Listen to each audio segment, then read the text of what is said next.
Welcome back from an ad break. We will continue with our application questions.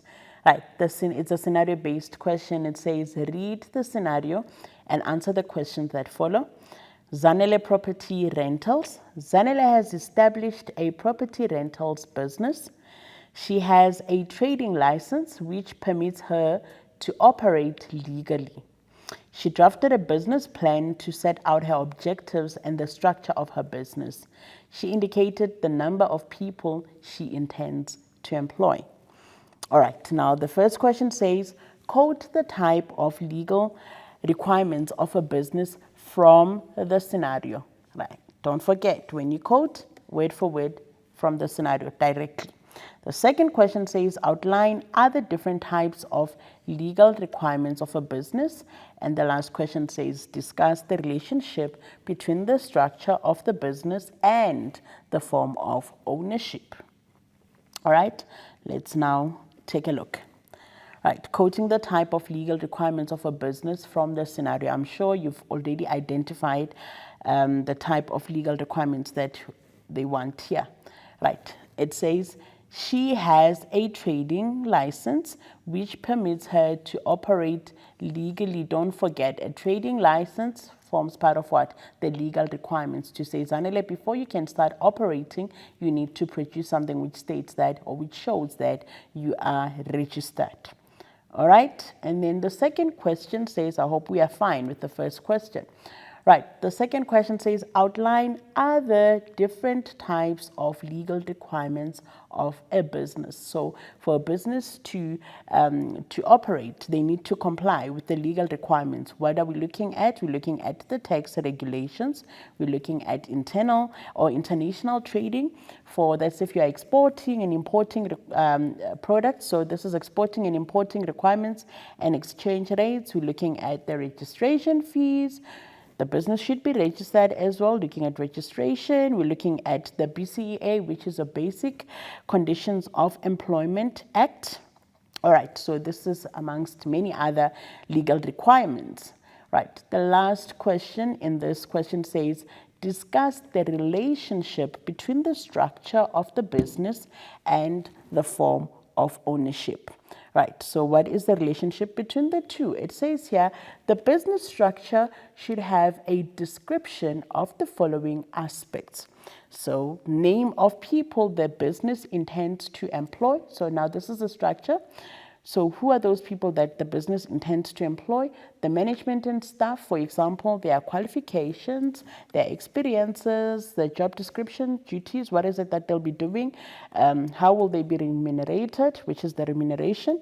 Administration and record keeping, staff policy regarding working hours, maybe 45 hours per week. Fringe benefits, you're going to give them the car allowances, maybe they're going to get food, maybe breakfast or lunch. And then overtime, how many hours overtime and how is it paid? We need to refer to the legislation here. Sick leave and medical aid. So these are all the staff policy regarding all of that. All right, and then we've got the structure of the business, which should include the type of ownership, such as a sole trader, partnership, private or public companies. Right, we're still on this question. The form of ownership will determine the following: the reason for the form of ownership, the legal requirements of the business, products and service offered, what type of a product are we offering, the size of the business, how big is it? Is it one person only? It's two or more people? The number of owners required. If it's partnership, obviously it's two or more people. If it's sole trader, it's going to be one person maybe. And then if it's private company, you needing how many directors do you need there? You need maybe, I don't know, we're talking about management right now, but owners, there's also one or more. And then how much control the owners want. If you want full control, then sole trader is for you.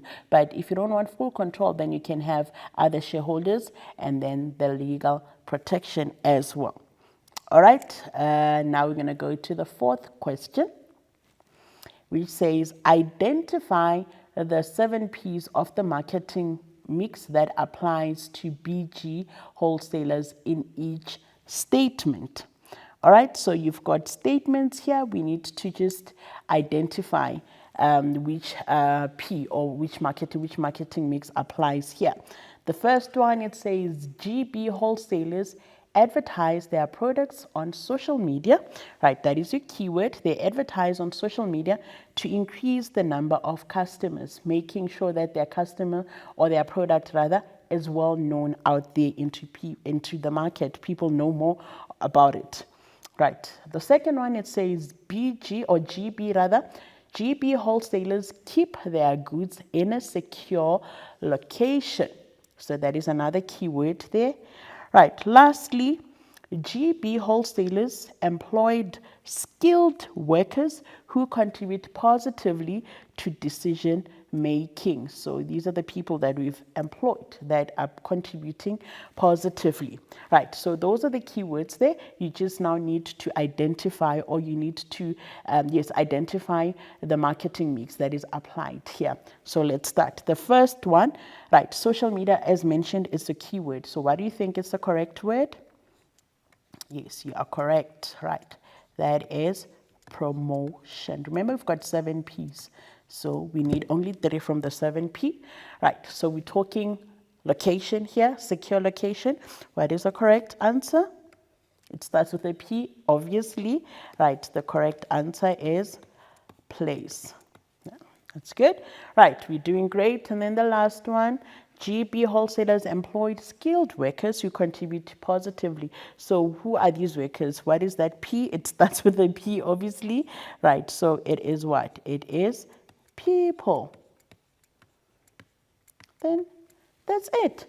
We are done with our questions.